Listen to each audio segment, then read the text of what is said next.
Hello everyone. आज से हम शुरू करेंगे रियल नंबर्स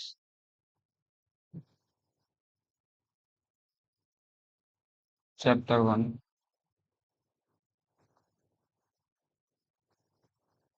क्लास 10 तक। ठीक है। तो सबसे पहले हम कुछ बेसिक चीजें क्लास 9 की रिवाइज कर लेते हैं।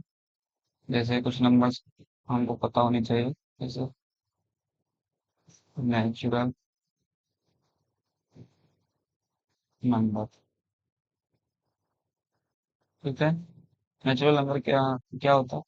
जैसे काउंटिंग नंबर, जैसे हम काउंटिंग के लिए यूज करते हैं 1, 2, 3, 4, 5 एंड सो। ठीक है। तो नेचुरल नंबर क्या होता है? Counting number. फिर आता है हमारा क्या?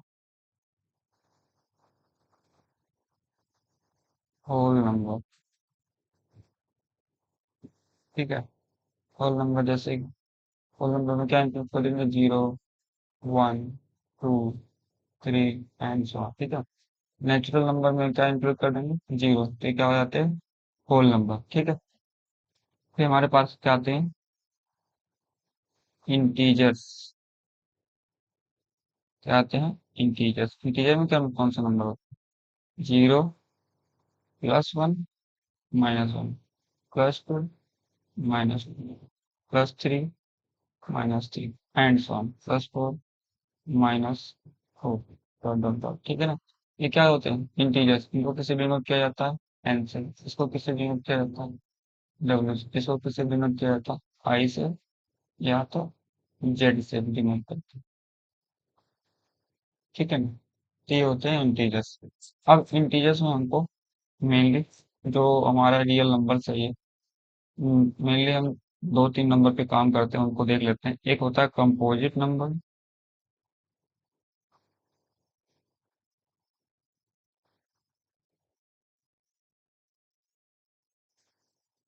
और दूसरा होता है हमारा प्राइम नंबर। ठीक है। कंपोजिट नंबर क्या होता है? ऐसे नंबर जिसके दो या दो से ज्यादा ऐसे नंबर जिसके कम से कम दो से ज्यादा फैक्टर हो। तो नंबर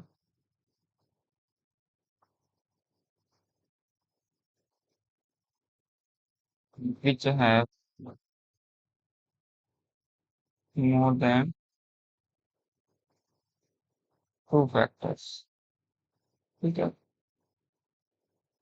इसके पास दो से ज्यादा फैक्टर्स हो, वो क्या कहलाते हैं? Composite number. Prime number, prime number वो नंबर होते हैं the number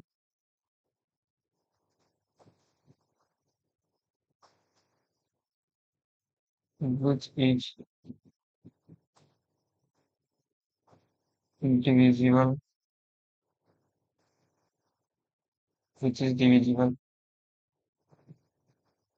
by itself are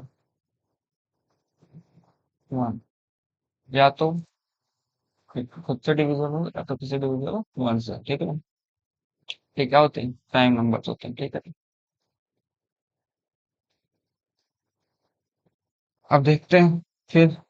ये हो गया prime number, composite number, natural number, whole number. ठीक है।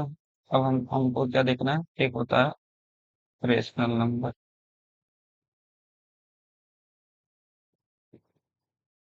और क्या होता है? रेशनल नंबर कौन से होते हैं? ऐसे नंबर जिसको हम किसके रूप में लिख सकते हैं? पी बाई क्यू के फॉर्म में, where q is not equal to 0। ठीक है। और इन दोनों के बीच में कोई कॉमन फैक्टर ना हो, इजिएस्ट सिंपलेस्ट फॉर्म में लिखा गया। ठीक है। ये रेशनल नंबर कहलाता है। फिर अगला आता है irrational number.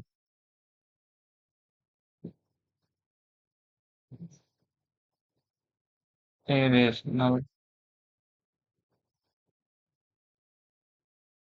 Number. Irrational number कौन से नंबर होते हैं? ऐसे number which is not rational, जैसे √3, √5, √7। ठीक है ना। जब हमने क्लास 9 में इनका वैल्यू निकाली थी, तो क्या होते हैं? नॉन टर्मिनेटिंग, नॉन टर्मिनेटिंग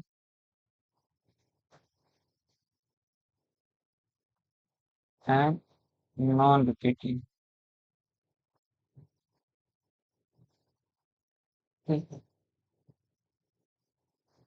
जबकि रेशनल नंबर कैसे होते हैं, टर्मिनेटिंग होते हैं, या तो रिपीट करते हैं, या तो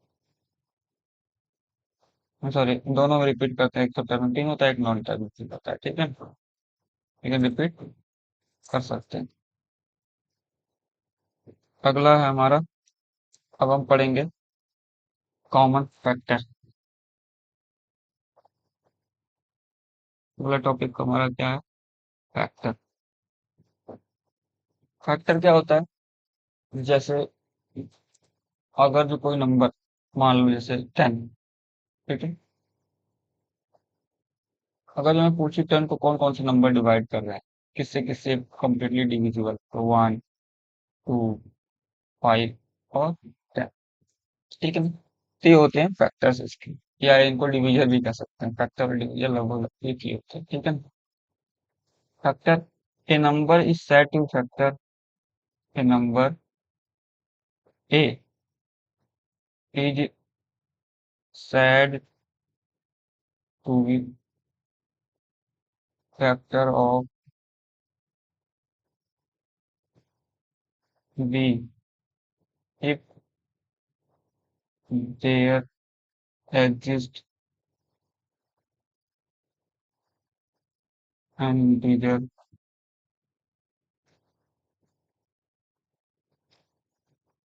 c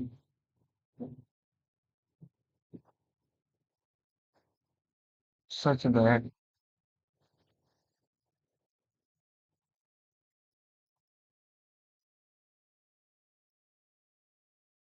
such that b is equal to ac, ठीक है, तो ये क्या होगा, ये क्या हो गया इसका, डिवीजर हो गया बिल्कुल, ठीक है। जैसे 20 के फैक्टर कौन कौन से होंगे, 1, 2, 4, 5, 10, तो ये सब क्या होगा, फिर आता है हमारा मल्टीपल, ठीक है। मल्टीपल क्या होता है, a number is said to be multiple, is said to be multiple of b if a is equal to the bc, ठीक है, where c is integer, ठीक है। वैसे अगर मैं बेसिक बात करूं तो मल्टीपल हम कैसे निकालते हैं, फैक्टर तो ऐसे इस तरीके से निकालते हैं, ठीक है। मल्टीपल कैसे निकालते हैं, जैसे मान लो उनको 5 का मल्टीपल निकालेंगे, ठीक है, हम क्या करेंगे, 5 के मल्टीपल के लिए पहले 1 से मल्टीप्लाई करेंगे, तो 5 का मल्टीपल 5 तो होगा ही, 10 होगा, 15 होगा, 20 होगा, तो हम इंटीजर्स में मल्टीप्लाई करते जाते हैं ना। तो ये प्लस माइनस भी हो सकते हैं, मतलब -15, -20, -25, और सेम ऐसे फैक्टर में भी है ना, तो -2, -5, -10 ये सारे क्या होते हैं, फैक्टर्स होते हैं, ठीक है, क्योंकि ये सी क्या है, इंटीजर्स है, ठीक है, प्लस माइनस, तो ये होते हैं फैक्टर और मल्टीपल, समझ गए। तो यहाँ तक तो हो गया हमारा ये बेसिक रिवीजन।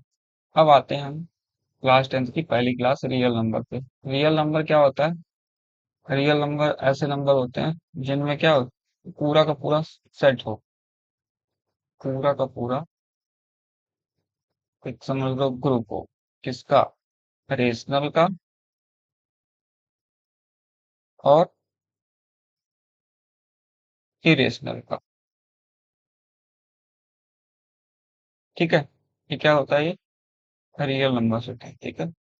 रेशनल और इरेशनल, रेशनल में कौन कौन से नंबर आते हैं, नेचुरल नंबर आ जाते हैं, होल नंबर्स आ जाते हैं, इंटीजर्स आ जाते हैं, तो सारे रेशनल नंबर किसमें, ये सारे नंबर्स किसमें आ जाते हैं, रेशनल में आ जाते हैं। और जो रेशनल नहीं है वो किसमें आ जाते हैं, इरेशनल। इन दोनों को मिला के हमारा क्या बनता है, रियल नंबर। जैसे, ठीक है, नंबर लाइन की बात करें, मान लो यहाँ मैंने लिख दिया 1, यहाँ लिख दिया 2। ओके,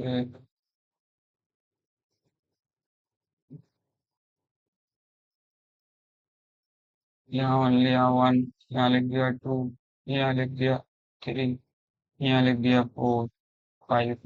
आपने देखा होगा जब पेपर पे नंबर लाइन छपा रहता है तो उसके बीच में गैप रहता है हमेशा। 1 2 2 3 3 4 4 5 5 6, यहाँ एक डिस्टेंस। यहाँ कुछ नहीं होता होगा, होता है। यहीं पर सारे रेशनल नंबर्स होते हैं, इरेशनल नंबर्स भी होते हैं इन्हीं के बीच में, ठीक है ना। इन्हीं पॉइंट्स के बीच में सारे इरेशनल नंबर होते हैं। कोई भी आप कितने से भी छोटा छोटा पॉइंट ले लो, उसमें इनफाइनटली नंबर ऑफ क्या मिलेंगे आप, इतने से भी छोटा। जूम करते जाओ zoom, लेकिन ये हमेशा क्या होगा, कोई ना कोई नंबर इसमें मिलेंगे, ठीक है ना। तो ये पूरी जो लाइन होती है, इसमें नेचुरल नंबर तो ऐसे हम दिखाते हैं डिस्टेंस पे। फिर आते हैं इंटीजर्स इस साइड, -1, -2, ये मान लो 0 हो गया, ठीक है। इस तरीके से इंटीजर्स हो गया, ठीक है।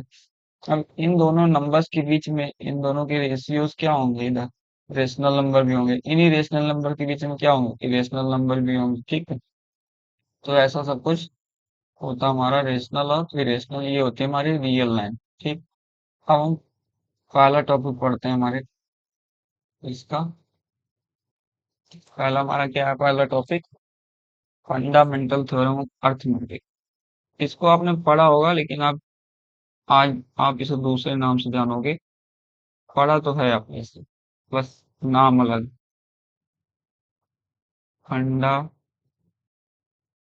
फंडामेंटल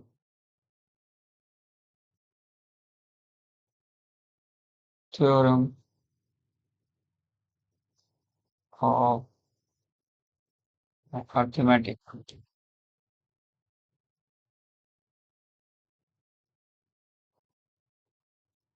स्पेलिंग कहीं गलती होगी तो देख लीजिएगा, वैसे होती नहीं है फिर भी, ठीक है। फंडामेंटल थ्योरम ऑफ अर्थमेटिक्स, ये बहुत इंपॉर्टेंट है। सारे जो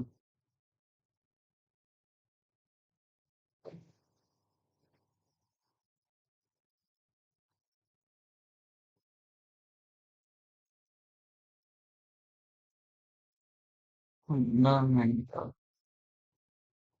ठीक है। अब इसे क्या कहता है फंडामेंटल थ्योरम। फंडामेंटल थ्योरम कहता है कि एवरी कंपोजिट नंबर, जैसे हमने पढ़ाया था ना, कंपोजिट नंबर, पीछे से every composite number, every composite number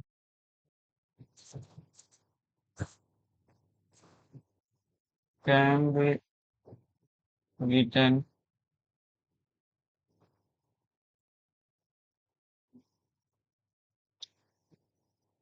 so that I can see it,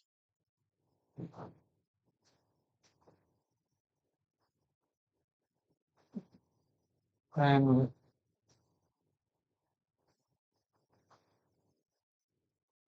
be written as a product of, as a product of prime, can be written as a product of prime, and its factorization is unique, and its factorization is unique, and its factorization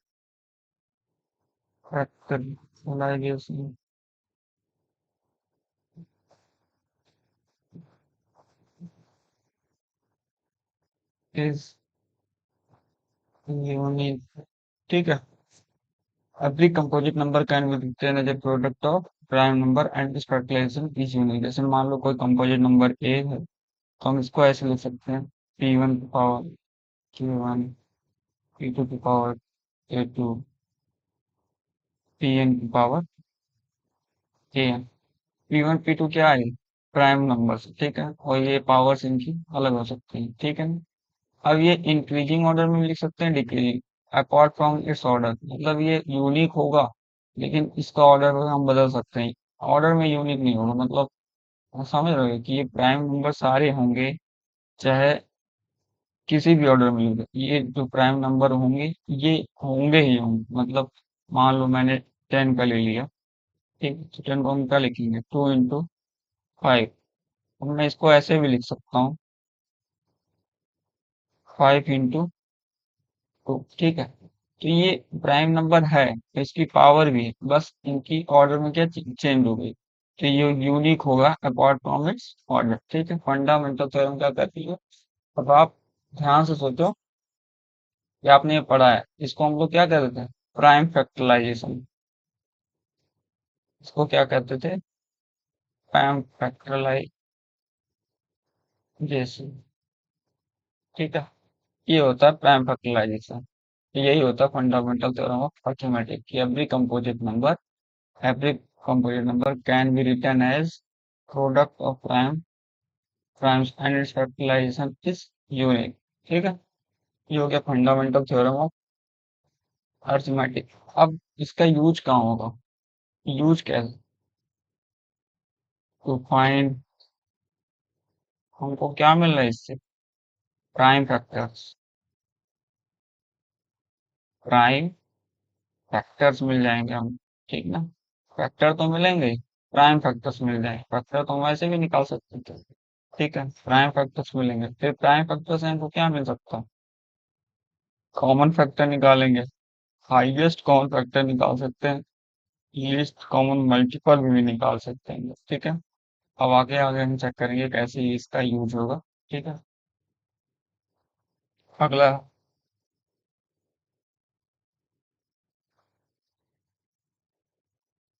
अगला topic हमारा HCF and LCM. HCF क्या होता है, HCF product, सबसे पहले क्या करेंगे, prime factorisation करेंगे अर्थमेटिक आधार पर, product of its of the smallest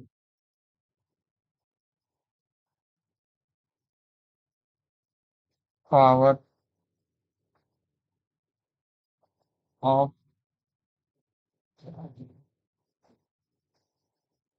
each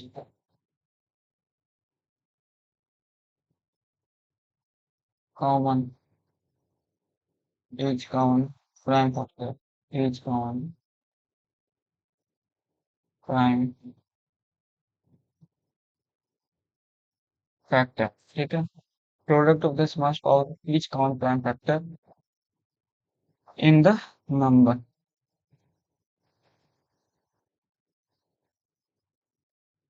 ठीक। ये तो तरीका है अगर हमको दो या दो से ज्यादा, अगर हम डायरेक्ट बात करें किसी की, डायरेक्ट जैसे ये भी नहीं इसको यूज किए, बिना अर्थमेटिक, तो हम कैसे समझते थे कि ऐसे जैसे मान लो हमको निकालना है 20 है और हमारे पास कितना है, 15 है, ठीक है। तो अगर हम डायरेक्ट निकालना चाहते तो हम क्या करते थे, पहले 20 का प्राइम फैक्टराइजेशन कर देते थे, टू का, 2 into और 5, 15, 3 into 5। अब हम लोग क्या ढूंढते हैं इसमें, कॉमन फैक्टर्स, क्या ढूंढते हैं, कॉमन फैक्टर्स। अब बताओ कॉमन फैक्टर्स कौन से होंगे, एक होगा, एक तो डिवाइड कर रहा है, फिर क्या होगा, 5 होगा हमेशा।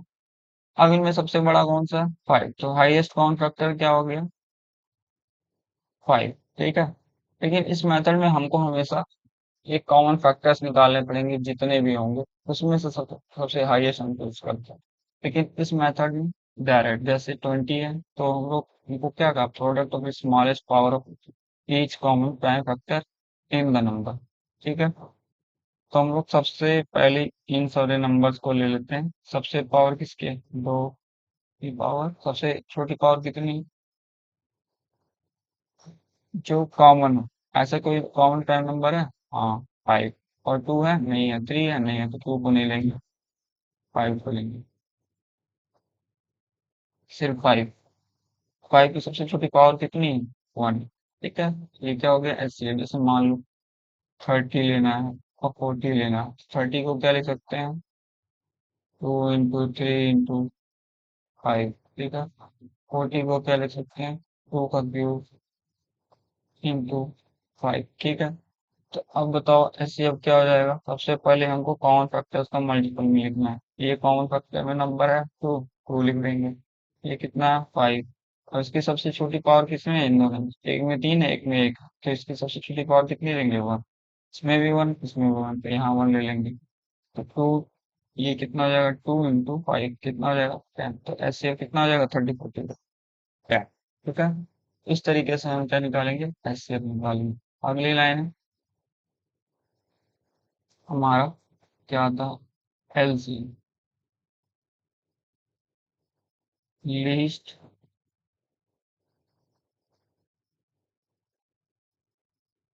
Common multiple. ठीक है, लीस्ट कॉमन मल्टीपल। अब लीस्ट कॉमन मल्टीपल कैसे निकालेंगे, ठीक है। Same process. सबसे पहले क्या करेंगे, मल्टीपल्स निकालते हैं कॉमन। जैसे मान लो हमको लेना है एक एक 20 ले लिया, एक ले लिया 15। अब हमको इसके लिस्ट कॉमन मल्टीपल निकालने हैं। सबसे पहले तो 20 को मल्टीपल्स निकाल लेते हैं। 20 के मल्टीपल क्या होंगे, 20 40 60 80 100। प्रोसेस बड़ा होता है इसलिए हमको ये अर्थमेटिक का यूज करते हैं। देखते हैं अभी बताते हैं। 15 का ले लिया, 15 30 45 60, अब 75 90 105 120। ठीक है। तो इसके कॉमन मल्टीपल्स क्या मिलेंगे हमको।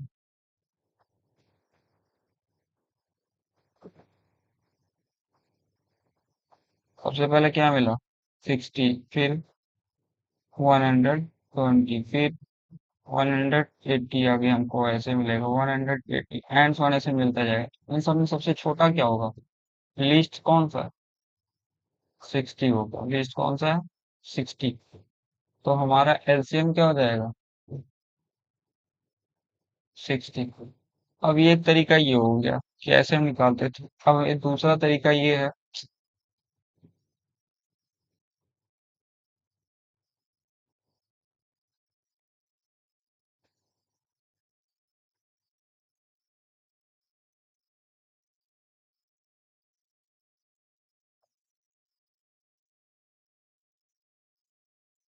दूसरा तरीका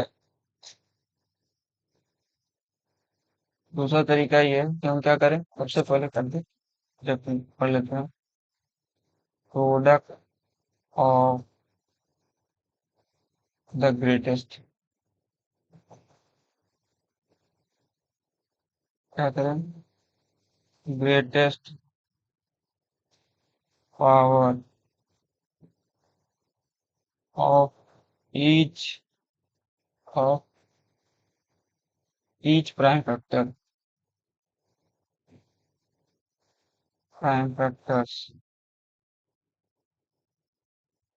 of the numbers of the number. ठीक है। जैसे यही हो गया 20 और 15। तो 20 को क्या लिखेंगे, 2 का स्क्वायर × 5। 15 को क्या लिखेंगे, 3 × 5। सबसे पहले हम लोगों को क्या करना है, जितने प्राइम है उनको लिख लेना है। तो 2 भी है, 3 भी है और 5 भी है। ठीक है। अब 2 की पावर हाईएस्ट कितनी है इन दोनों में, इसमें तो एक भी नहीं है, इसमें दो है, तो यहाँ 2 का पावर लगा। इसमें हाईएस्ट पावर कितनी है, 1, तो यहाँ 1 लगा दें। इसमें हाईएस्ट पावर इन दोनों में सबसे ज्यादा किसकी है, 1, यहाँ लगा दें। तो कितना हो गया, 60। तो एक तरीका ये है, एक तरीका ये लेंथी है। क्या है, ये लंबा पड़ेगा, ऐसे ऐसे आपको दूर तक जाना पड़ेगा। ये क्या है, आसान, क्योंकि यहाँ प्राइम फैक्टराइजेशन करेंगे, एक प्रोडक्ट कर देंगे जितने प्राइम फैक्टर हैं, और उन प्रोडक्ट में जो सबसे हाईएस्ट पावर होगी उसको लेकर के चलेंगे। और इसका अपोजिट है हमारा एचसीएफ। एचसीएफ में क्या कर देते हैं, स्मॉलेस्ट पावर लेते हैं, सारे प्राइम नंबर की नहीं, कॉमन प्राइम नंबर। ठीक है। बस ये फर्क होता है एलसीएफ और एलसीएम निकालने में, ठीक है। दोनों किस मेथड से निकाला हमने, फंडामेंटल थ्योरम ऑफ अरिथमेटिक, जिसमें क्या होता था, एवरी कंपोजिट नंबर होता क्या, every composite number can be written as a product of prime number and its factorization, ठीक है। तो ये हो गया एलसीएम और एलसीएफ निकालने की मेथड। ये फर्स्ट मेथड है एलसीएफ और एलसीएम निकालने की। आगे एक और मेथड आएगा यूक्लिड लेमा, तब हम पढ़ेंगे। अब सबसे पहले कुछ और एक दो थ्योरम्स हैं जो इरेशनल नंबर के रिलेटेड है इस चैप्टर में, उसको देख लेते हैं। पिछली बार हमने पढ़ा था कि अंडर रूट थ्री क्या है, इरेशनल नंबर है, क्योंकि वो कैसा था, नॉन टर्मिनेटिंग, नॉन रिपीटिंग, ठीक है ना। तो अब हम पढ़ेंगे, प्रूव करेंगे कि under root three irrational number है। कैसे, उसके लिए सबसे पहले हमको एक थ्योरम प्रूव करना पड़ेगा। वो थ्योरम कर लेते हैं। थ्योरम क्या है, if p is a prime number, if p is a prime number and p divides, ठीक है, ये क्या करता है, एक if and p divides, sorry, a square, then p also divide, ठीक है। ये इम्पोर्टेंट थ्योरम, इसी के आधार पे हम under root P, under root three, under root two, under root five, इन सबको दिखाएंगे। क्या है, क्या है, एक इरेशनल नंबर। अब देखते हैं, मान लेते हैं, let us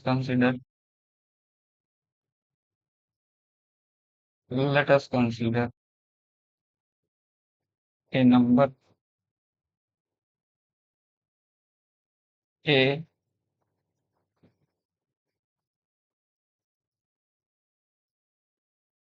is given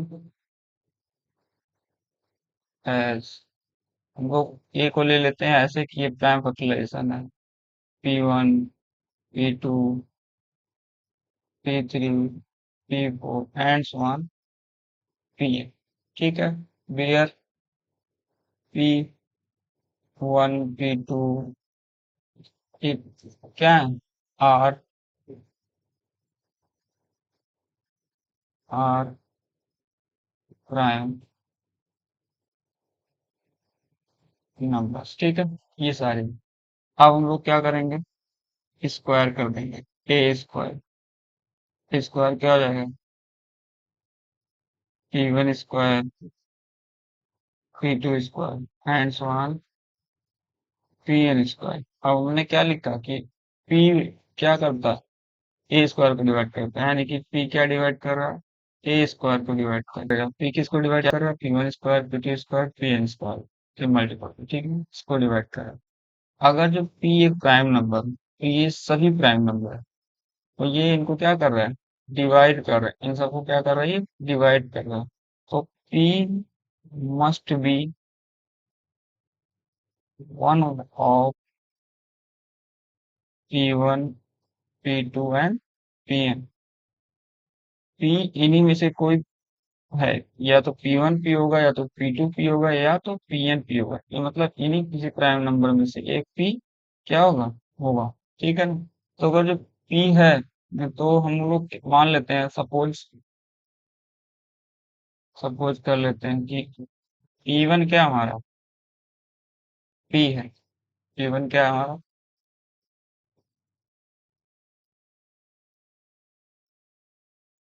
p, ठीक है, p1 क्या हमारा, p, तो a हमारा क्या हो जाएगा, p ऑफ p2 pn, ठीक ना। अब हम इन सब के प्रोडक्ट को क्या लिख सकते हैं, एक क्यू नंबर दर लिख सकते हैं, A is equal to P Q, ठीक है, ए is equal to P Q. मैंने आपको बताया था फैक्टर के रूप में, यह डिवीजन समझ लो। अगर जो कोई नंबर है ए, उसको हम लोग पी डॉट क्यू के रूप में लिखते हैं, तो पी क्या होंगे, फैक्टर्स होंगे, या क्यू क्या होंगे, फैक्टर्स होंगे। तो यहाँ पर क्या मिला, ये इम्प्लाइज कर रहा है पी क्या, ए का फैक्टर है, ए का फैक्टर यानी कि पी डिवाइड करता है ए को, हेंस प्रूव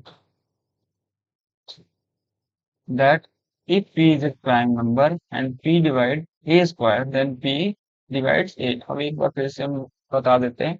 सबसे पहले हमने एक कंपोजिट नंबर ले लिया, ठीक है, ए।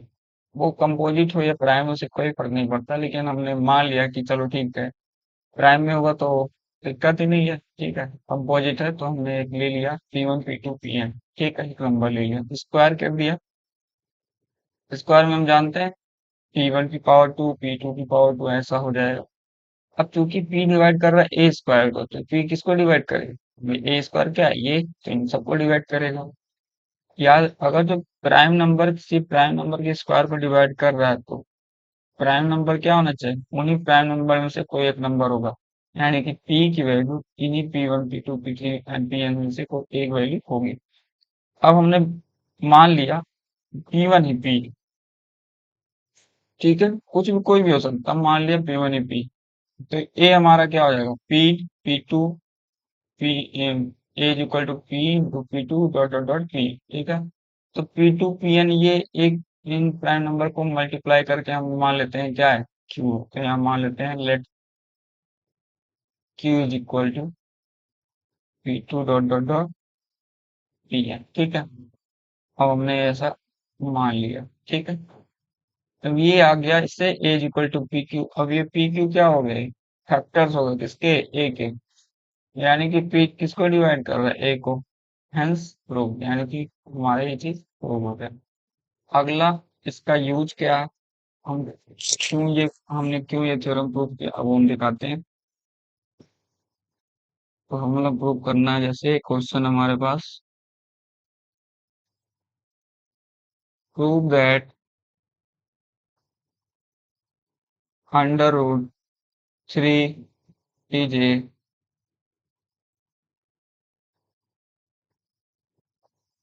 इरेशनल नंबर, इरेशनल, ठीक है। अब हमको ये दिखाना है,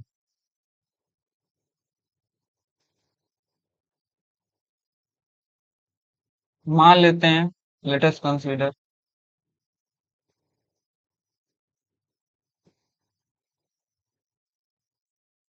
अंडर रूट 3 इज एन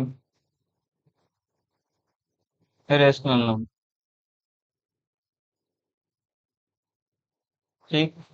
अगर कोई रेशनल नंबर हो तो उसको हम कैसे लिख सकते हैं, देन अंडर रूट 3 क्या होगा, ए बाय बी के फॉर्म में होगा, where b is not equal to 0 and there is there is no common divisor या कोई फैक्टर हो, there is no common divisor of A and b, ठीक है। ये हो गया। हम लोग क्या करेंगे, इस स्क्वायर कर देंगे, squaring both side, squaring both sides, square कर देंगे तो क्या आ जाएगा, अंडर रूट 3 का square is equal to A by B का square, simplify 3 is equal to the A square by B square. इसका मतलब 3b² is equal to the A square, ठीक। अब 3b² इज इक्वल टू क्या हो गया, ए square हो गया, ठीक। अब ए स्क्वायर किसके रूप में लिखा है, 3 इंटू बी स्क्वायर, इससे क्या पता चल रहा है कि 3 और बी स्क्वायर किसके फैक्टर हैं, ए स्क्वायर के। अगर जो 3 और बी स्क्वायर ए स्क्वायर के फैक्टर हैं, तो इसे क्या इंप्लाई करता है कि 3 डिवाइड करेगा किसको, 3 विल डिवाइड ए स्क्वायर, ठीक है। पी क्या है यहाँ, प्राइम नंबर, किसको डिवाइड कर रहा है, ए स्क्वायर को डिवाइड कर रहा है, ठीक ना। किसको डिवाइड कर रहा है, ए स्क्वायर को डिवाइड कर रहा है। अब हम जानते हैं अगर जो पी प्राइम नंबर है, ये कोई भी नंबर है, ए स्क्वायर को डिवाइड करेगा तो थ्री किसको भी डिवाइड करेगी, ए को डिवाइड, यानी कि अगर जो थ्री ए को डिवाइड कर सकता तो हम क्या लिख सकते हैं, A is equal to three M. अभी हम कहाँ पुट करेंगे, ऊपर वाले इक्वेशन में। इसको इक्वेशन को नाम देते हैं इक्वेशन नंबर टू, इसको नाम दे देते हैं इक्वेशन नंबर वन। ठीक है, अब in equation now put page में लिखते हैं, now put in equation two. अब हमको क्या मिला, is equal to three M और three B square equal to A square, three B square equal to A square. और थ्री बी स्क्वायर, ए की वैल्यू कितनी है, थ्री एम का स्क्वायर, थ्री बी स्क्वायर तीन त्रिका नाइन एम स्क्वायर। यहाँ से क्या पता चला, b square equal to three m square. ठीक, अब बी स्क्वायर किसके किसके फैक्टर के रूप में लिखा गया है, थ्री और एम स्क्वायर। यहाँ से क्या पता चल रहा है कि बी स्क्वायर के दो फैक्टर, यहाँ एक फैक्टर थ्री है और एम स्क्वायर, यानी कि जब थ्री फैक्टर है तो थ्री क्या कर रहा है, बी स्क्वायर को डिवाइड कर रहा है, यानी कि बी स्क्वायर बराबर क्या लिख सकते हैं, थ्री एन। बी स्क्वायर को क्या लिख सकते हैं, थ्री एन। ठीक, सॉरी, बी स्क्वायर, ये बी स्क्वायर को डिवाइड करेगा यानी कि, एक मिनट, ये तो लिख ही सकते हैं, थ्री किसको डिवाइड कर रहा है, बी स्क्वायर को, यानी कि थ्री किसको डिवाइड करेगा, बी को भी डिवाइड करेगा, यानी कि बी को क्या लिख सकते हैं, थ्री एम एन। ए को क्या, ए की वैल्यू कितनी आई थी हमारी, A is equal to three M. B की वैल्यू कितनी आई, थ्री एम। अब इसमें common multiple, sorry common factor क्या है हमारा, ए और बी के, there the common factor of A and B is three,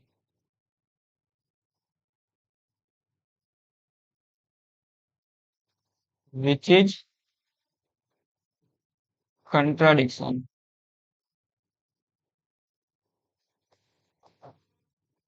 अब ऐसा क्यों, क्योंकि हमने पहले क्या माना था, there is no common divisor, और जबकि यहाँ पर कॉमन डिवीजर क्या आ रहा है, थ्री आ रहा है, विच is contradiction of our assumption, hence under root 3 is an irrational number। ठीक है, तो आप लोग करिएगा एक क्वेश्चन ये, under root five, under root two, under root seven और अंडर रूट इलेवन, ये प्रैक्टिस करिए, सेम प्रोसेस, कुछ नहीं, डिट्टो, बस जहां जहां थ्री है वहां वहां फाइव हो जाएगा, जहां जहां टू है, यहाँ थ्री दिख रहा है तो हम फाइव कर दीजिएगा, टू कर सेवन कर दीजिएगा, और सारी चीजें वही है। जहाँ नाइन दिख रहा है वहां जैसे, अगर जो हम लोग टू लेंगे तो टू का स्क्वायर कितना हो जाएगा, फोर स्क्वायर हो जाएगा, सेम चीजें होंगी, सेम प्रोसेस होगा, वैसे चीजें क्या हो जाएंगी हमारी, प्रूव हो जाएंगी कि। तो यहाँ से एक रिजल्ट आता है, रिजल्ट क्या है, under root p is N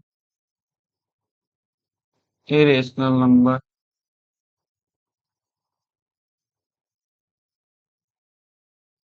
if p is prime. अगर जो पी प्राइम है तो ये अंडर रूट पे अब क्या होगा, इरेशनल नंबर होगा, आप प्रूव करके देख सकते हैं। अगला एक एप्लीकेशन इसी पर, मान लो एक क्वेश्चन और कर लेते हैं, जैसे अब हमको प्रूव करना आ गया कि कोई नंबर इरेशनल है कि इरेशनल है, ठीक है ना। अब अगला नंबर है जैसे टू प्लस अंडर रूट 3। ठीक है, ये इरेशनल है कि नहीं, अब ये हमको देखना। Prove, to prove is an irrational number. ठीक है, अब हम ले लेते हैं 2 + अंडर रूट 3 इक्वल टू क्या, a/b। इसको लेके देखिए क्या मिलेगा हमको, under root 3 equal to d, a/b -2। यहाँ से क्या पता चला, a - 2b/b। Same process, a/b क्या है, b is not equal to 0। ठीक है, a और b क्या है, इज एन इंटीजर।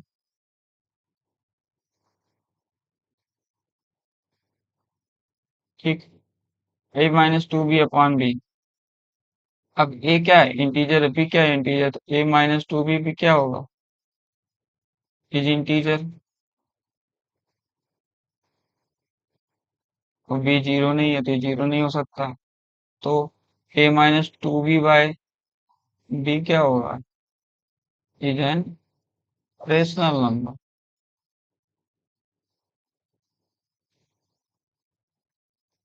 ठीक है, लेकिन यहाँ क्या हमारे तरफ, एक तरफ अंडर रूट 3 है, इधर क्या, a - 2b/b है।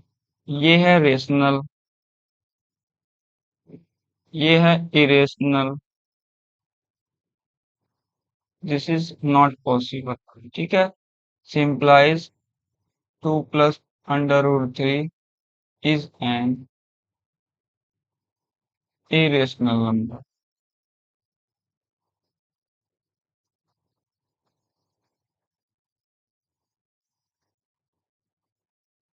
ठीक, ये हो गया हमारा अगला ये क्वेश्चन। अब हम चलेंगे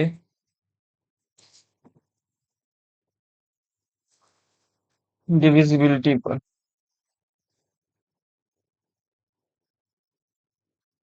क्या, अगला टॉपिक हमारा डिविजिबिलिटी।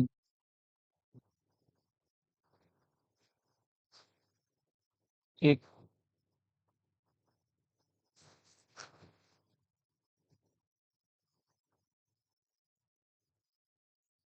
डिविजिबिलिटी, ये नंबर, अब जैसे हमने फैक्टर देखा था, सेम प्रोसेस है डिविजिबिलिटी में। ये number is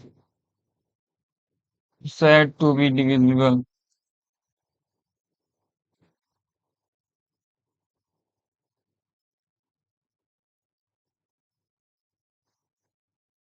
if b is equal to ac। तो देयर एग्जिस्ट, अगर जो कोई नंबर b है और वो तभी डिविजिबल कहलाएगा किससे, ए से। अगर जो कोई हमारे पास सी एक नंबर एग्जिस्ट करता है, ठीक ना। सी क्या हमारे पास एग्जिस्ट करना चाहिए, सी कहाँ से बिलोंग करते हैं, इंटीजर से। ठीक है, जैसे यानी कि हमारे पास रिमाइंडर क्या आना चाहिए, जीरो। ठीक, non non zero integer a set to b divide by an integer b divide by if there exists an integer c such that b is equal to ac। ठीक है,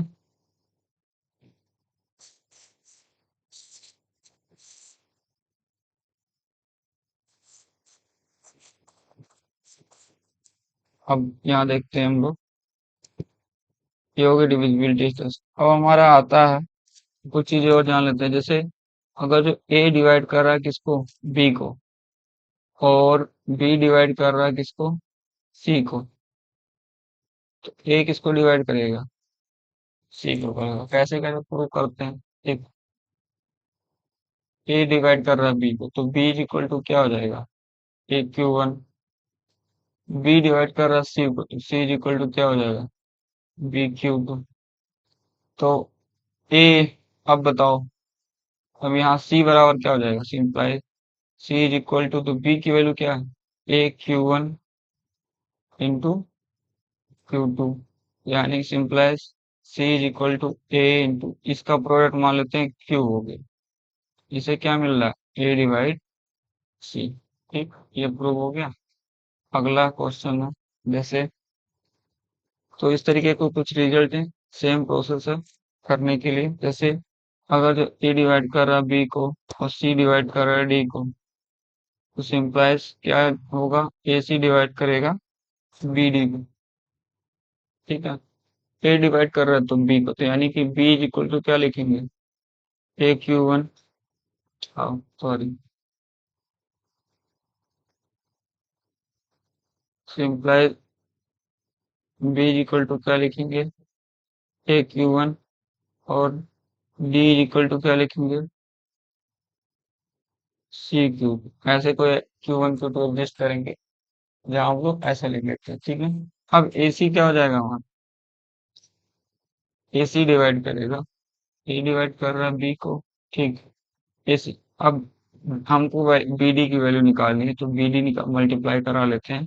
बी डी क्या हो जाएगा, A of Q one into C of Q T, तो A C into Q one Q to.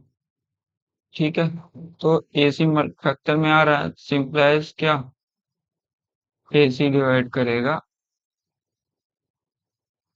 B D को। ठीक है, अगर जो डिवाइड करता है कोई नंबर, उसका रिमाइंडर कितना आता है, जीरो।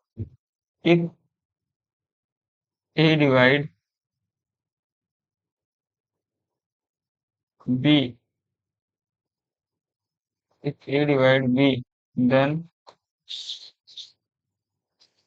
Reminder is zero. ठीक है, तो ये कुछ चीजें थी यहाँ से पता चली। अब हमारे पास अगला जो थ्योरम है वो है यूक्लिड।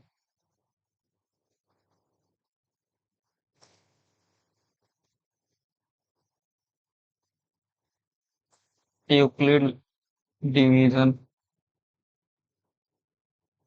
यूक्लिड लेमा या Euclid division algorithm, Euclid lemma लिख देते हैं। ठीक है,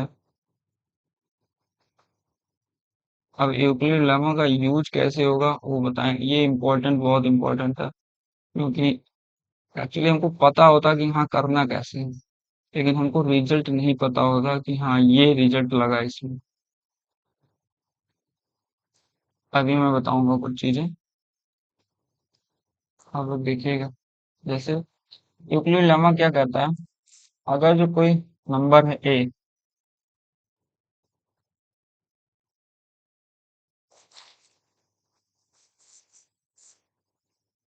if a and b are two integers, यानी r a and b are two, यहाँ पॉजिटिव ले लेते हैं, positive integers.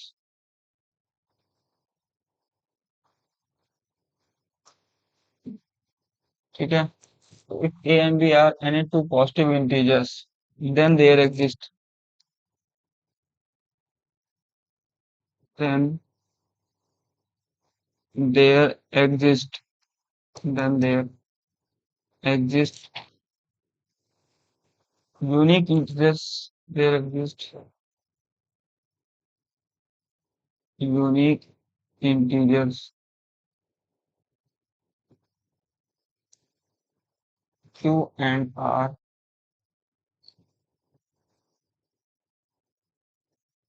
such that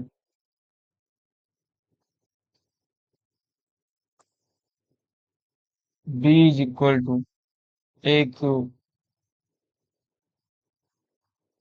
plus r।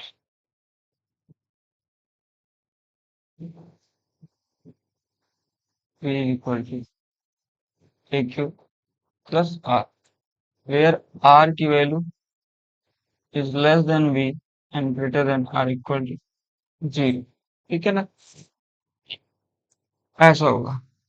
Now if a divide B. If A divide B implies R is equal to 0 and B is equal to A cube. ठीक है, ये होता है Euclid lemma. जैसे अगर हम पढ़े हमने लास्ट, हमने एक पढ़ा होगा division is equal to division, division into quotient plus remainder, ऐसा कुछ पढ़ा है। जैसे मान लो हमने डिवाइड किया, करते आ रहे हैं हम, 15 को कर दिया 4 से, तो 4 3 जा 12, कितना आ गया हमारा 3। तो 15 को हम क्या लिखते थे, ये ये वैल्यू और ये वैल्यू का मल्टीप्लाई होता था आपस में, और ये वैल्यू एडिशन में जुड़ जाती थी, 4 इंटू 3 प्लस 3। ठीक है, ये हो गया हमारा बी, तो यहाँ क्या हो गया बी। ये हो गया हमारा ए क्या हमारा 4, ए, एक क्यू क्या हमारा क्वेश्चन 3, एक क्यू क्या हमारा क्यू, और ये रिमाइंडर कितना हो गया 3। तो कुछ नहीं, ये डिवीजन, सिर्फ डिवीजन। ठीक है, यूक्लिड लेमा क्या है? हम डिवाइड करते हैं। If A and B are two positive integers, then there exist a integer, there exist unique integers Q and R such that B is equal to AQ plus R, जहाँ R की value या तो 0 हो सकती है या तो B से छोटी होगी। ठीक है, B यानी कि 4 से हमेशा छोटी होगी, 4 के बराबर नहीं। अगर जो 4 के बराबर हो रही है तो यानी कि अभी और डिवीजन होगा उसमें, कभी नहीं होती। ठीक, और यार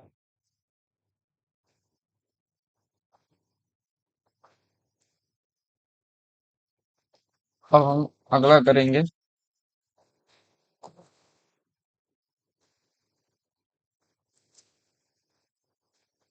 ठीक है, अब जैसे अगर जो हम करते हैं यूक्लिड लेमा, हाँ, अब इसका यूज कहाँ होगा ये करें बताते हैं मैं आपको। अगला थ्योरम है, एक और थ्योरम पढ़ते हैं।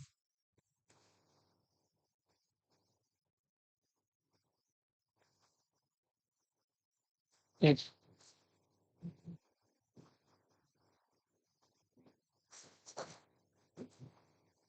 if A and B, if A and B are positive integers such that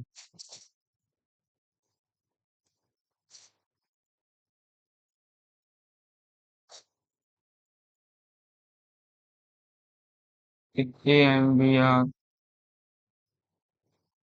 positive integers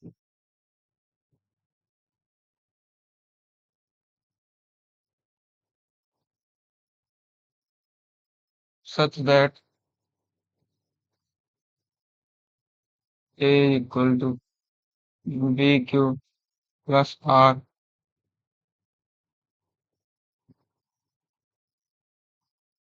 then every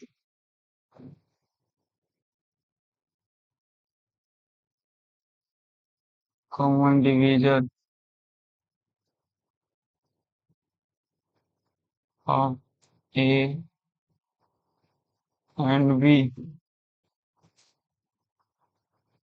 A and B is a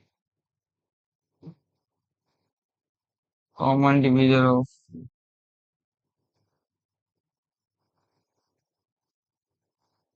of B and R।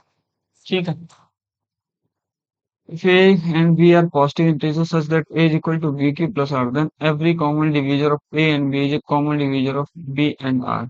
अब ये इम्पोर्टेंट है, ये मोस्ट इम्पोर्टेंट है, क्योंकि यहीं से हमारा एचसीएफ और एलसीएम का दूसरा मेथड निकालने का आएगा। ठीक है, अब प्रूफ देखते हैं हम इसको।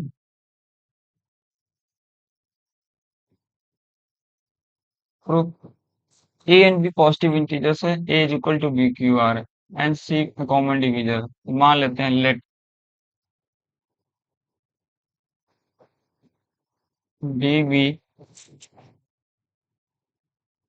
द कॉमन डिवीजर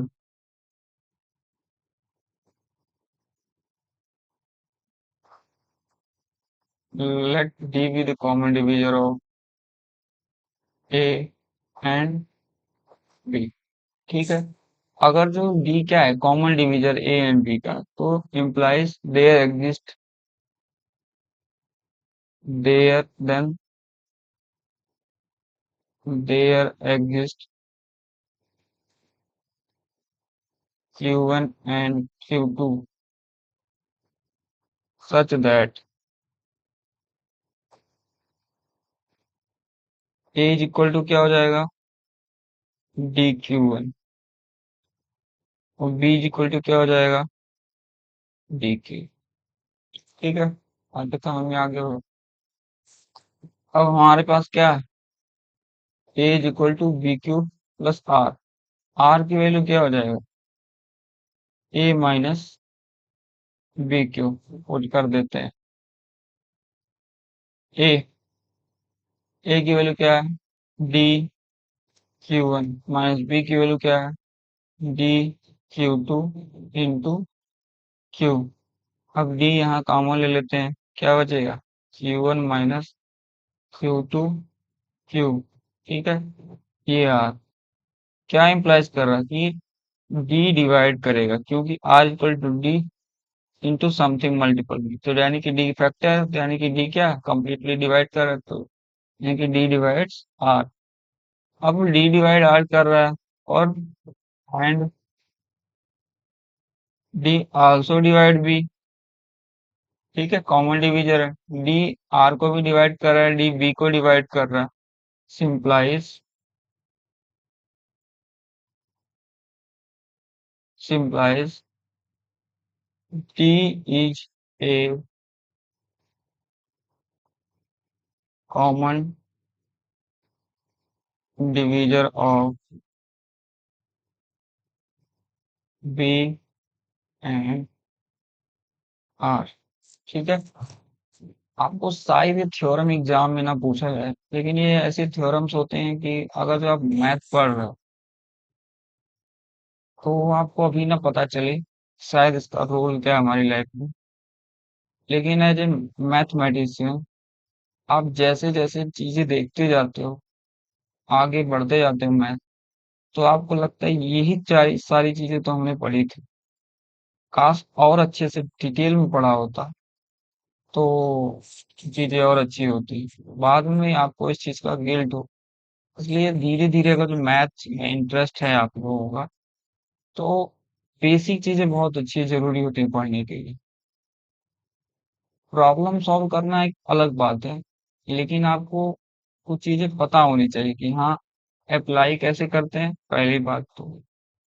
और अगर जो अप्लाई हो रहा है, तो उसके पीछे का रीजन होना चाहिए। जैसे आप अभी अगर जो मैं एससीएफ निकालने को कह दूंगा किसी से कि एससीएफ निकालिए बाय डिवीजन मेथड, तो लगा देते हैं डायरेक्ट खटाखट कि हाँ ये लास्ट कॉमन डिवीजर जो लास्ट जो रिमाइंडर होगा नॉन जीरो, वो हो जाएगा हमारा एचसीएफ डिवीजन मेथड से। लेकिन अगर जो मैं पूछूं क्यों क्यों होता है, तो वो बताना थोड़ा आसान होगा, है ना। नहीं बिल्कुल नहीं, क्योंकि वहां लोग फंस जाएंगे, वहां लोगों को ये पता नहीं है क्यों। अभी मैं बताता हूँ आपको क्यों, ये जानना जरूरी है। तो ये समझ में आ गया। तो अगर जो ए बी नंबर है, पॉजिटिव इंटीजर है, such that a equal to b q r है, तो ए और बी की जो कॉमन डिवीजर होगा, ठीक है, ये किसका डिवीजर होगा, बी और आर का भी क्या होगा, कॉमन डिवीजर होगा। ठीक है, अब अगले पेज पे जाते हैं। अब हमारा आता है मेन चीज, second method.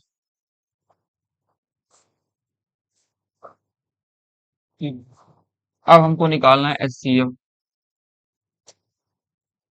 Highest common factor. ये सेकंड मेथड है, मेथड नंबर टू, इसको हम डिवीजन मेथड भी बोलते हैं।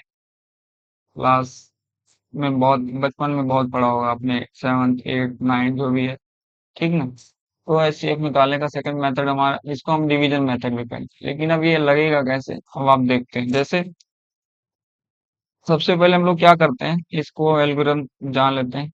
बेसिकली जो मैंने इसमें हमने पढ़ा है ना पीछे, उसके थ्रू लगाएंगे। लेकिन आपको बाद में पता लगेगा कि जो हम करते थे ये वही चीज है। एक्चुअली ये है क्या, डिवीजन ही तो है। ठीक है, तो जैसे मान लो हमको निकालना है, पहले एक चीज पढ़ लेते हैं कि अब ये एचसीएफ निकालने का डिवीजन एल्गोरिथम, ये तो एक पीरियड लंबा हो गया। अब एचसीएफ निकालने का हमारे पास क्या होगा, एक डिवीजन एल्गोरिदम होगा। ठीक है, इसको कहते हैं क्या, डिवीजन एल्गोरिदम।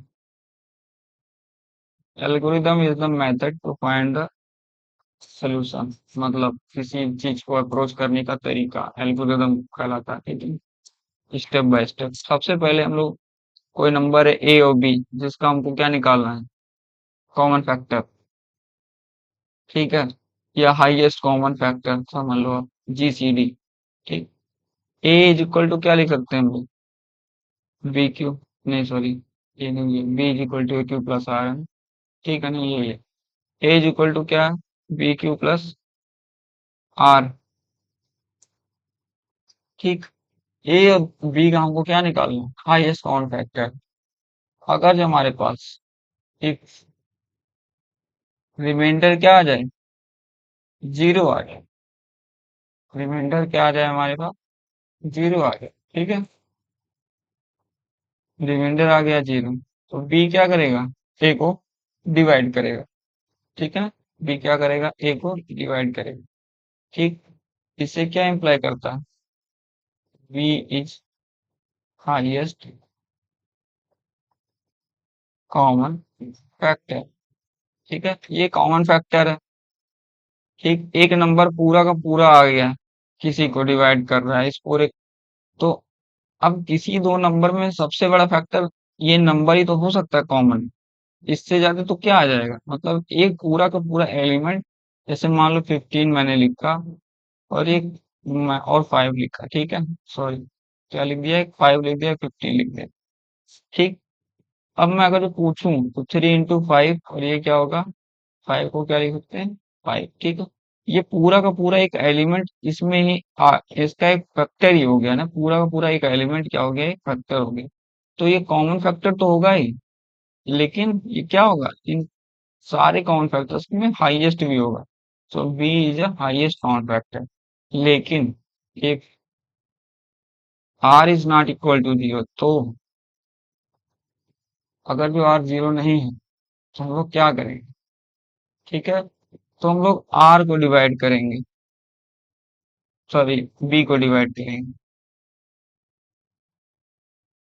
आर से। किससे डिवाइड करेंगे, आर से। तो यहाँ पर हमको क्या मिलेगा, Q1, एक नंबर क्या मिलेगा, Q1, और यहाँ क्या मिलेगा हमको, R1। ठीक, अब हमने डिवाइड किया। अब if R1 is equal to zero, अब यही मेन अप्रोच है, यही ध्यान से देने वाली बात है। अगर जो R1 जीरो हो गया, तो अगर जो R1 क्या हो गया, जीरो, तो R हमारा क्या हो जाएगा, इज हाईएस्ट कॉमन फैक्टर। अगर जो हमारा क्या हो गया, R1 इज इक्वल टू क्या हो जाए, जीरो, तो R is highest common factor. अब आप पूछोगे क्यों, तो देखो, अभी हमने पीछे क्या पढ़ा है, थ्योरम। अगर जो ए और b are positive such that, अगर जो कोई कॉमन डिवीजर है ए और बी का, ठीक है, क्या है, ए और बी का कॉमन डिवीजर है, तो तो बी और आर का भी कॉमन डिवीजर होगा। ठीक है ना, तो यहाँ पर हमारा आर क्या था, जीरो नहीं था। अब हमने इसको R1 को अगर जीरो कर दिए, यानी कि अब ये आर क्या है, हमारा डिवीजर है। आर क्या है, हमारा डिवीजर है। ठीक है, और किसका डिवीजर, बी का। अब आर क्या हमारे यहाँ बी का डिवीजर है, और यहाँ, और ये किसका भी होगा, बी का है, और ए बी का भी होगा। ठीक ना, ए बी और बी आर का सेम होता है, तो चूंकि आर एक डिवीजर, आर एक खुद आ गया, मतलब बी, सॉरी ध्यान से देखो, आर क्या कर रहा है, बी को कंप्लीटली डिवाइड कर रहा है, यानी कि बी आर का कॉमन डिवीजर क्या आ गया, आर। तो ए और बी का भी कॉमन डिवीजर क्या आ जाएगा, आर। और ये हाईएस्ट होगा, क्योंकि आर का पूरा इसमें क्या हो गया, इंक्लूड हो जा रहा, मतलब ये कंप्लीटली डिवाइड कर दे रहा, तो ये एक नंबर, ये सबसे बड़ा फैक्टर क्या होगा, ये आर होगा। तो इन दोनों में ये सबसे बड़ा फैक्टर हो गया। फिर इस जो फैक्टर इसका होगा वो फैक्टर इसका भी होगा, ए और बी का। तो हमको किसका निकालना था, ए बी, लेकिन हमको यहाँ मिल किसका रहा फैक्टर, बी और आर का मिल रहा। तो ये पिछला वाला थ्योरम इसलिए इम्पोर्टेंट है, क्योंकि हमने देखो ए और बी का हमको निकालना था, लेकिन हमने निकाला किसका, बी आर का। तो बी आर का जो जीसीडी होगा वो किसके बराबर होगा, ए और बी के जीसीडी के बराबर होगा। ठीक है, हमेशा ये क्वेश्चन हमेशा दिमाग में रहना चाहिए। जैसे हम मान लो निकालते हैं, अभी एक तो ये तरीका हो गया, अब मैं एक एग्जांपल के साथ समझाता हूँ आपको। जैसे मान लो 7 ले लिया, और हमने ले लिया एक, नहीं 7 नहीं लेते हैं, 8 ले लेते हैं, 8 ले लेते हैं और 42 ले लेते हैं। ठीक है, हम लोग 42 को क्या लिखते हैं, डिवाइड करेंगे। ठीक, 8 इंटू 5 प्लस 2, 8 इंटू 5 प्लस 2। अब हमारा ये देखते हैं रिमाइंडर क्या है, जीरो नहीं। तो हम लोग क्या करेंगे, 5 को डिवाइड करेंगे। क्या करेंगे हम लोग, 5 को डिवाइड करेंगे, नहीं सॉरी 8 को डिवाइड करेंगे। ठीक है, इसको डिवाइड करेंगे, 8 और 42 है ना, 42 को 8 टाइम्स ऑफ 5 लिखा प्लस 2। हम लोग 8 को लिखेंगे क्या, 2 इंटू 4 प्लस 0। ठीक है, 2 इंटू 4 प्लस 0। अब ये चूंकि रिमाइंडर कितना है, 0, तो यहाँ पर 2, ये जो आता है यहाँ देखो, ये आता है 2 और 8, यहाँ क्या है, बी हमारा। ठीक है, 2 और 8 का जी, अब इसमें फैक्टर क्या है कॉमन, 2। कॉमन फैक्टर क्या है, 2। इसमें कॉमन फैक्टर मेरे को क्या मिल गया, 2। अब इसका कॉमन फैक्टर इसका इसके कॉमन फैक्टर के बराबर होगा। ठीक है, तो यानी कि ये जो दो होगा, इन दोनों का कॉमन फैक्टर तो होगा ही, इसका इसका भी कॉमन फैक्टर होगा, तो यानी कि जीसीडी। अब चूंकि ये क्या है, ये ग्रेटेस्ट है, अगर इसका ग्रेटेस्ट है तो इसका भी ग्रेटेस्ट ही होगा, तो जीसीडी क्या हो जाएगा, ग्रेटेस्ट कॉमन डिवीजर, या इसी को कहते हैं हाईएस्ट कॉमन फैक्टर, क्या हो जाएगा हमारा, 2 हो जाएगा। समझ गए, तो ये प्रोसेस तब तक करना। अब जैसे R1 इक्वल टू 0 आ गई, तो ये r is same, if R1 is not equal to 0, तो सेम प्रोसेस करेंगे। अब हम लोग किसको लिखेंगे, R1, पहले आर को लिखे, अब R1 लिखेंगे। आर को मल्टी डिवाइड कराएंगे, r is equal to the R1 into Q2 plus R2। Same process, जब तक कि ये रिमाइंडर क्या है, मान लो अनटिल एन प्रोसेस तक चला, जहाँ आर एन क्या आ गया, 0। तो ये Rn-1 क्या हो जाएगा, जीसीडी हो जाएगा, हाँ एससीएफ हो जाएगा, हाईएस्ट कॉमन फैक्टर। ठीक है, इस तरीके से ये है डिवीजन एल्गोरिदम। और इसका मेन चीज यहाँ कॉन्सेप्ट था बताना है कि इस तरीके से ए और बी का जीसीडी बी और आर के बराबर होता है।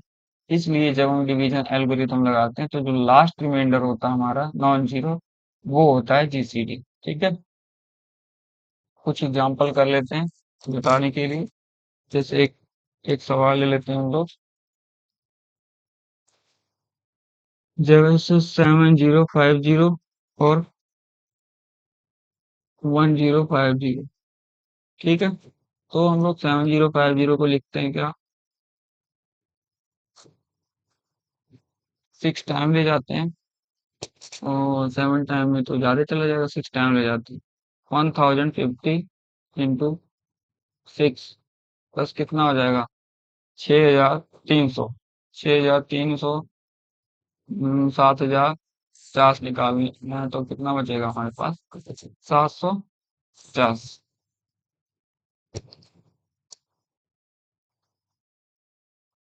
ठीक है, 6750। अब 1050 को हम लोग किससे डिवाइड करेंगे, 750, 750 इंटू 1। अब कितना बचा हमारे पास? 250। नहीं, 750 और 300 बचा। ठीक है। अब 750 को हम लोग किससे डिवाइड कराएंगे? 3 से। 300 इंटू 2 प्लस 150। ठीक है। अब 300 को किससे डिवाइड कराएंगे? 150 इंटू 2 प्लस 0। अब देखो यहाँ रिमाइंडर क्या आ गया? 0। अब लास्ट डिविजर कौन सा है? 100। रिमाइंडर क्या? लास्ट नॉन जीरो रिमाइंडर ये क्या? 150। ठीक है। Simplifies highest common factor is equal to the of 7050 and 1050 is equal to 150। ठीक है। इसलिए पेज में यहाँ लिख लेते हैं।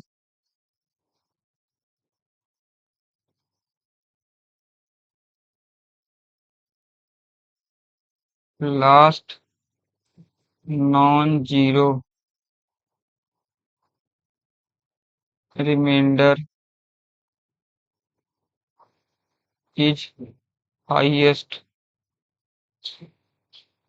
Common factor. ठीक है। ये हो गया हमारा प्रूफ।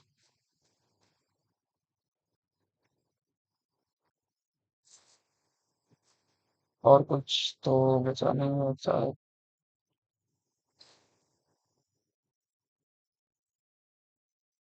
ठीक है। Determine nature of decimal expansion.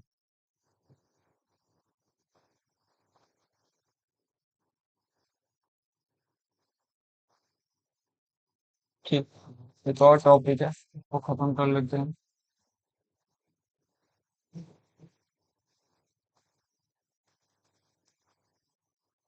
Determining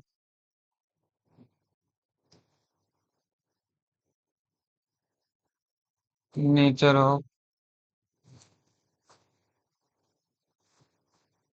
of the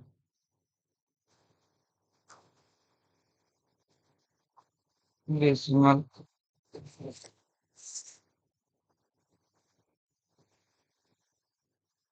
expansion of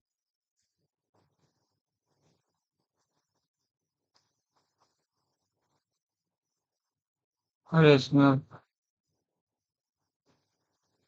number. ठीक है। अब ये कैसे करेंगे, ये भी हम देख लेते हैं। जैसे मान लो एक रेशनल नंबर एक्स, ये थ्योरम भी है और प्रूफ भी करना हमको।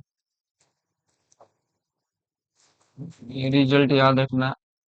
जैसे हमारा एक एक्स है rational number, P by q के फॉर्म में होगा।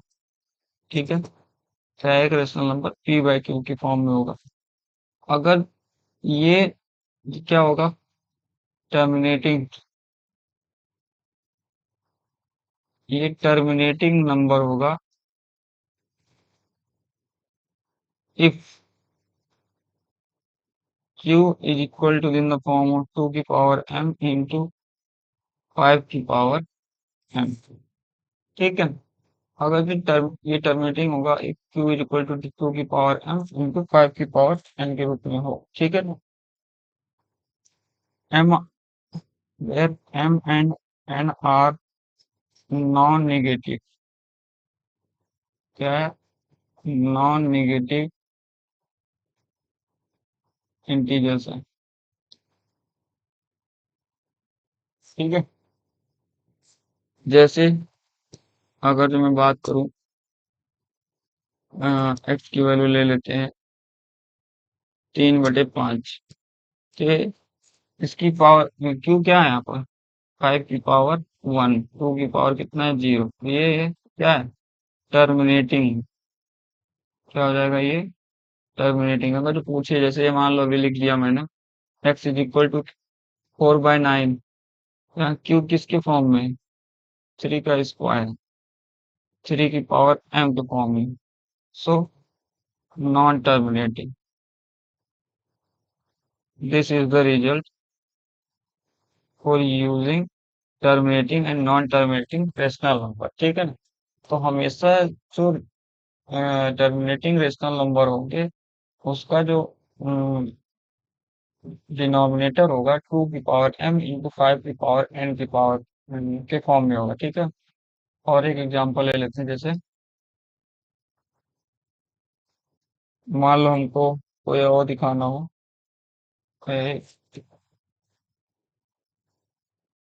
7/12। ठीक है। 7/12, तो यहाँ 12 को कैसे लिख देंगे? 2 इंटू 2 का स्क्वायर इंटू 3। ये बताओ, नॉन टर्मिनेटिंग है टर्मिनेटिंग? ये नॉन टर्मिनेटिंग।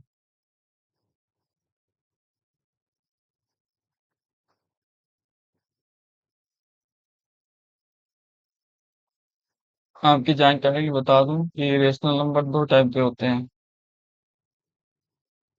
रेशनल, वैसे क्लास 9 में मैं पढ़ाऊंगा, देख लेना आप लोग। एक होता है टर्मिनेटिंग, जो ये वाला फॉर्म है, जैसे 2/5 डिवाइड करेंगे इसको हम, कैसे आ जाएगा? 0.4। ठीक है। 0.4। और एक होता है नॉन टर्मिनेटिंग। नॉन टर्मिनेटिंग मतलब जैसे कि नॉन टर्मिनेटिंग,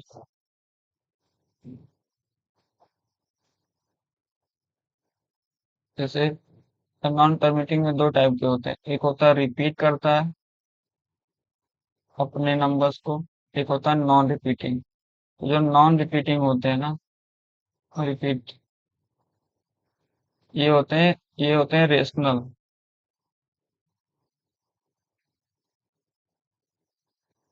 ये होते हैं रेशनल, तो ये होते हैं इरेशनल। हम पढ़ाएंगे क्लास 9 में। ठीक है। तो अब यहाँ से पता चल गया हम नॉन रिपीटिंग, जैसे ये हो गया, जैसे हो गया 4/9। ठीक है ना? ये 4/9 हो गया, तो ये क्या है? जब इसको हम डिवाइड करेंगे, 9 से डिवाइड करेंगे 4 को, 9 4 जा 36, यहाँ 40 हो जाएगा। 4, फिर वे 0 बढ़ेगा, 9 4 जा 36, 4, यानी कि ऐसे ऐसे चलता जाएगा, तो ये क्या हो जाएगा? 0.4444। ये रिपीट करता है यार, तो इसको हम लोग लिखते हैं, जो चीज रिपीट करती है उस ग्रुप के ऊपर हम क्या लगा देते हैं? बार लगाते हैं। नॉन रिपोर्टिंग क्या होता है? रिपीटिंग, जैसे 5 रहता है, 3.14, ऐसे चलता जाएगा। ये नंबर्स आपस में रिपीट नहीं करेंगे, मतलब कुछ भी रैंडम नंबर आता रहेगा। ये होता है रिपीटिंग एंड नॉन रिपीटिंग। और ये टर्मिनेटिंग, समझ गए? टर्मिनेटिंग में मतलब एक वैल्यू आ जाएगी। ठीक है। अब जैसे मान लेते हैं, अब कितने टाइम तक, कितने डेसिमल प्लेसेस तक जाएगी रेशनल नंबर टर्मिनेटिंग? जैसे मान लेते हैं Q=2 की पावर 3 और 5 की पावर 2 है। तो इन दोनों में जो सबसे बड़ी पावर होगी, मैक्सिमम पावर कितनी है? 3, तो ये 3 डेसिमल तक जाएगी। 3 डेसिमल तक होगा। एक एग्जाम्पल से समझाते हैं। जैसे मान लो 4/25। ठीक है, तो इसको हम लोग यहाँ पर क्यों क्या है? 25। 25 को क्या लिख देंगे? 5 का स्क्वायर। और ये एक कोई और ले लेते हैं, 25 इंटू 2 ले लेते हैं। ठीक है। 4/100 हो जाएगा। तो इसे तो फर्क नहीं पड़ेगा, छोड़ो। इसको ले लेते हैं 7। ठीक है। तो इंटू 2, 5 स्क्वायर इंटू 2। अब हम इसको डिवाइड करेंगे जो, तो ये 25 इंटू 2 कितना हो जाएगा? 50। डिवाइड करते हैं 7, 0 आ गया। ठीक। 1, 50, 20, फिर एक जीरो और बढ़ जाएगा, 5 4 200। ठीक है। तो अब यहाँ देखो, पावर 5 की पावर कितनी थी मैक्सिमम? 2। ये डेसिमल के पास के बाद कितने प्लेसेस तक गया? 2। और ये एक रिजल्ट है कि जो मैक्सिमम होगा, अगर जो टर्मिनेटिंग है, पहले तो ये देखना कि टर्मिनेटिंग है कि नहीं। कैसे? 2 की पावर है इंटू 5 की पावर में। अब वो टर्मिनेटिंग कितने डेसिमल प्लेसेस तक होगा? तो ये जो पावर्स होंगी उनमें जो मैक्सिमम पावर होगी, जैसे 3 है 4 है तो 4 टाइम्स जाएगा, 2 है तो 1 है तो वो 2 टाइम्स जाएगा। तो यहाँ पर कितनी थी? 2 और 1, तो मैक्सिमम पावर कितनी है? 2। तो अप टू 2 डेसिमल प्लेसेस तक टर्मिनेट कर जाए। समझ गए? ये थ्योरम है, इस थ्योरम को मैं लिखा देता हूँ। रीजल थ्योरम है,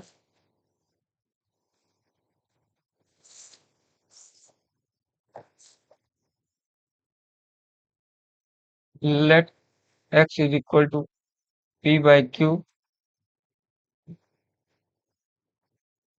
B a rational number,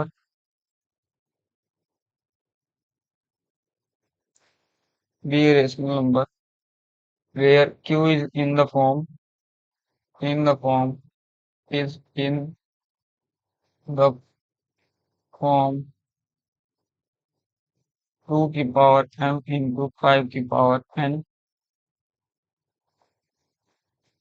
m comma n is element of belong to m, क्या है? r positive, r positive integers, r positive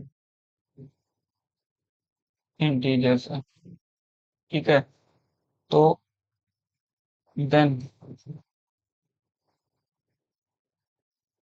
x has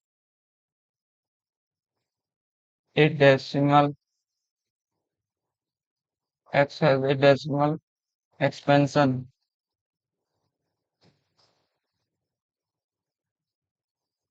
expansion which which terminate after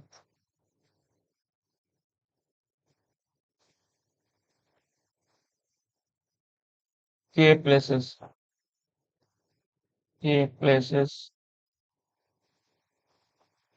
of decimal where k is maximum of m and n। ठीक है? तो ऐसा कुछ था ये chapter, इस तरीके से। अब हम एक बार फिर से देख लेते हैं क्या क्या हमने पढ़ा। सबसे पहले हमने क्या देखा?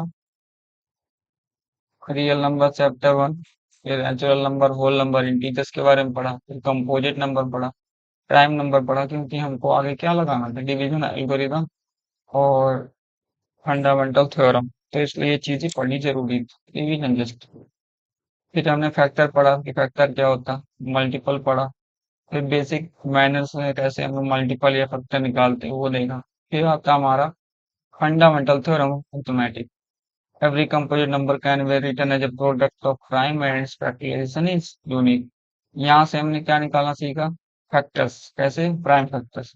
इनकी मदद से हमने दो चीजें सीखी। एक एचसीएफ निकालना, एचसीएफ में क्या होता था? Smallest power of each common prime number के मल्टीपल में निकाल देते थे। जबकि एलसीएम क्या होता था? Product of the greatest power of each prime factor of the prime number कर देते। ठीक है ना? पूरे नंबर के बीच में जितने प्राइम है सारे के सारे। तो फर्स्ट ये दोनों किससे निकाले हमने? फंडामेंटल थ्योरम अर्थमेटिक के थ्रू निकाल दी। फिर हमारे आते हैं कि कुछ नंबर्स को इरेशनल या इरेशनल प्रूव करने के लिए, तो उसके लिए हमने थ्योरम पढ़ी कि अगर जो पी प्राइम नंबर है ए स्क्वायर को डिवाइड करती है तो पी ए को भी डिवाइड करेगी। उसे हमने अंडर रूट 3 इरेशनल प्रूव किया। ठीक है? फिर अगला हमने एक रिजल्ट दिखा कि अंडर रूट 3 ये इरेशनल नंबर, एक पी इज प्राइम नंबर, ये हमेशा इरेशनल नंबर। उसके आधार पे हमने एक कुछ और एग्जाम्पल बेसिक किए, और हमने कुछ होमवर्क दिया, जैसे कर सकते हैं हम लोग। तो ये कहाँ गया होमवर्क? हाँ, ये under root 5, under root 2, under root 7, इसको हम लोग करेंगे। आप लोग करिएगा, देखिएगा हो जाएगा आपसे। फिर अगला है divisibility. Divisibility is just a factor type. Divisor और फैक्टर सेम ही होते हैं। A number is said to be divisible तो B is equal to A C होता है अगर वो डिवीजर होता है। अब इस फॉर्म को हमने पढ़ा था, अब इस फॉर्म को हम एक और तरीके से जाएंगे, वो है यूक्लिड लेमा हमारा। यूक्लिड लेमा क्या कहलाता है? अगर जो ए और बी दो पॉजिटिव इंटीजर्स है तो एक इंटीजर्स यूनिक लिख लेंगे क्यू और r such that a is equal to b a q plus r. ये तो हो गया हमारा यूक्लिड लेमा। ठीक ना? जो कि आर की वैल्यू कहाँ से कहाँ तक होगी, जीरो से लेके बी से छोटी तक। ठीक है। फिर हमने एक एग्जांपल लिया, उसमें दिखाया कि आर की वैल्यू कैसे कैसे। अगर हम लोग ये देख लें कि ए क्या करे, बी को डिवाइड कर रहा है, तो आर की वैल्यू क्या आ जाती है, जीरो। तो यहाँ बी इज इक्वल टू क्या लिख लेते हैं हम लोग, एक ही पोर्शन क्यू।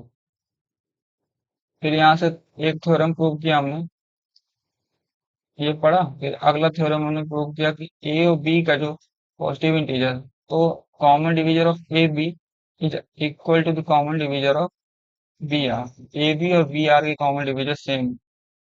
इस थ्योरम का यूज करके हमने क्या निकाला, डिवीजन एल्गोरिदम।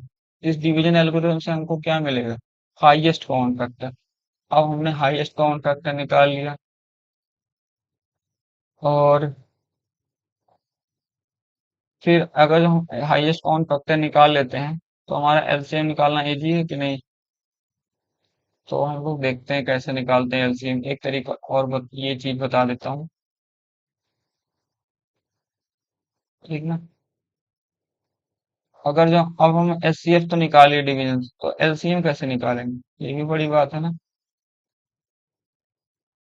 तो वो क्या करते हैं, तो ये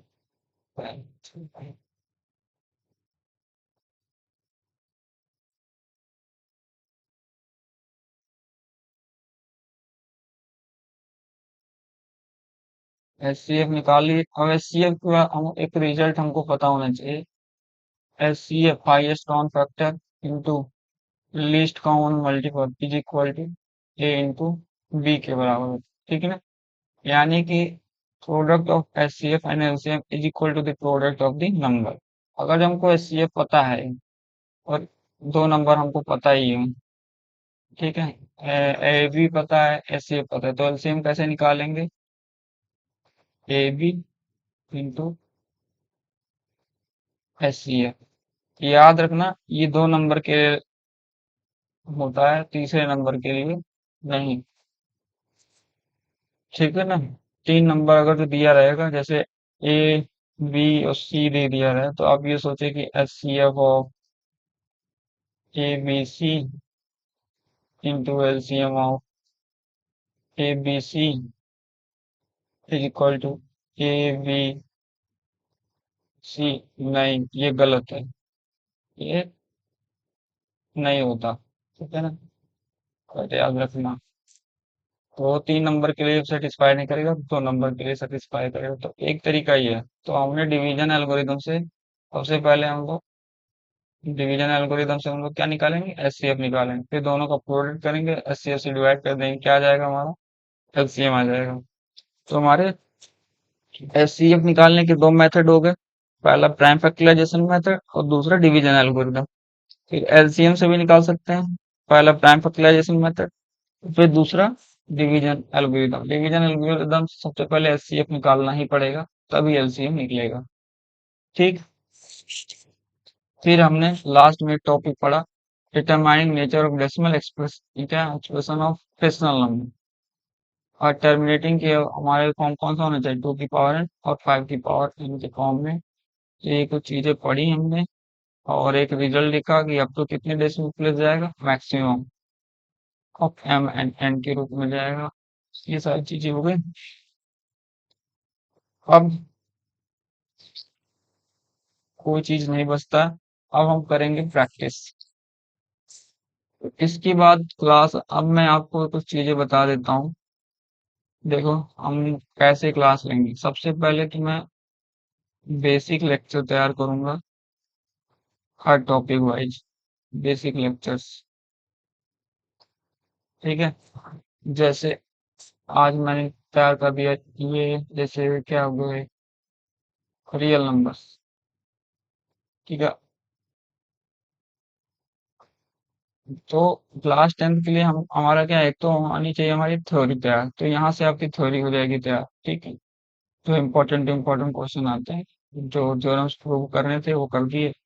अब हमारा आता है प्रैक्टिस, ठीक है। अब प्रैक्टिस के लिए हर टॉपिक वाइज कम से कम 2 या 3 वीडियोस बनेंगे, इसमें एमसीक्यू होगा, छोटे बड़े क्वेश्चन होंगे और लार्ज क्वेश्चन आते हैं इस पे, ठीक है। तो ये प्रैक्टिस के लिए मैं इस पे हम कम से कम 2 से 3 वीडियो बनाएंगे पर टॉपिक वाइज, ठीक है। तो ये हफ्ते में लगभग 1 या 2 वीडियो इस पे आएंगी, हफ्ते में लगभग 2 से 3 वीडियो इस पे आ जाएंगी। वो डिपेंड करेगा कि कितने सारे क्वेश्चन किस टॉपिक से आते हैं। अगर किसी टॉपिक से कम क्वेश्चन आएंगे तो उसमें ज्यादा क्वेश्चन नहीं मिलेंगे प्रैक्टिस करने के, लेकिन हमने बेसिक बेसिक जो बेसिक लेक्चर में 1 2 क्वेश्चन लगाते रहेंगे, जिससे हमको पता चले कि हाँ अप्लाई कैसे करेंगे। और हाँ, एससीएफ और एलसीएम का इस लेक्चर में मैंने एप्लीकेशन नहीं कर पाया हूँ, तो मैं प्रैक्टिस सेशन में सारी चीजें बताऊंगा। और ये ऐसे ही चलेगा पूरा, सबसे पहले बेसिक लेक्चर आएगा, फिर प्रैक्टिस सेशन आएंगे। और मैं यूट्यूब के चैनल पे यहाँ पर 2 3 ग्रुप बना दूंगा, मतलब प्लेलिस्ट अलग अलग। एक प्लेलिस्ट रहेगी जिसमें हम लोग थ्योरी रहेगा, एक प्लेलिस्ट रहेगा जिसमें हमारा क्या रहेगा, प्रैक्टिस क्वेश्चन। तो जिसकी जैसी रिक्वायरमेंट हो वो ऐसा कर सकता है, मर्ज नहीं करेंगे दोनों। क्योंकि कभी कभी क्या होता है, बच्चे अपना बेसिक तैयार रखते हैं लेकिन उनका मन सिर्फ क्वेश्चन प्रैक्टिस में होता है। तो वहाँ ये रहेगा कि आप क्वेश्चन देखिए, वीडियो पॉज कीजिए, लगाइए, और अगर जो आपको नहीं समझ में आया तो आप पूरा सोल्यूशन देख लीजिए। इस तरीके से हम काम करेंगे। और एक जब हमारे 2 3 टॉपिक हो जाएंगे फिर हम उस पे लेंगे मॉक टेस्ट। उसके लिए मैं सोच रहा हूँ एक ग्रुप बनाऊंगा, जिसमें व्हाट्सएप ग्रुप, ठीक है ना, व्हाट्सएप के थ्रू, जहाँ आप जुड़ सकते हैं ग्रुप से। और वहां पर एक ऑफलाइन कॉपी दे दी जाएगी, जो आपने टेस्ट दिए हैं उसको आप, और फिर मैं आपको रिजल्ट उसका आंसर की बता दूंगा जो जो सही होगा। और जो बड़े क्वेश्चन होंगे उनका हम लोग क्या कर लेंगे, आंसर डिस्कस कर लेंगे। तो एक तरीके से वो हमारा क्या हो जाएगा, मॉक टेस्ट हो जाएगा, और उसका डिस्कशन हो जाएगा, सारे क्वेश्चन का डिस्कशन कर दूंगा मैं। और आपके डाउट फिर भी रह जाते हैं तो उसके लिए ग्रुप है, उसमें आप पूछ सकते हैं हमसे, उसके सोल्यूशन आपको प्रोवाइड कर दिए जाएंगे। तो कुछ इस तरीके से पूरी क्लास चलेगी, क्लास 10th की भी, क्लास 9th की भी। अभी मेरा फोकस क्लास 9th और 10th पे भी है, फिर आगे देखते हैं। और मैं सिर्फ मैथ ही पढ़ाने वाला हूँ और कोई सब्जेक्ट नहीं। सो आज यहीं पर खत्म करते हैं, ठीक है। फिर अगली बार मिलते हैं हम प्रैक्टिस सेशन के साथ। Okay bye.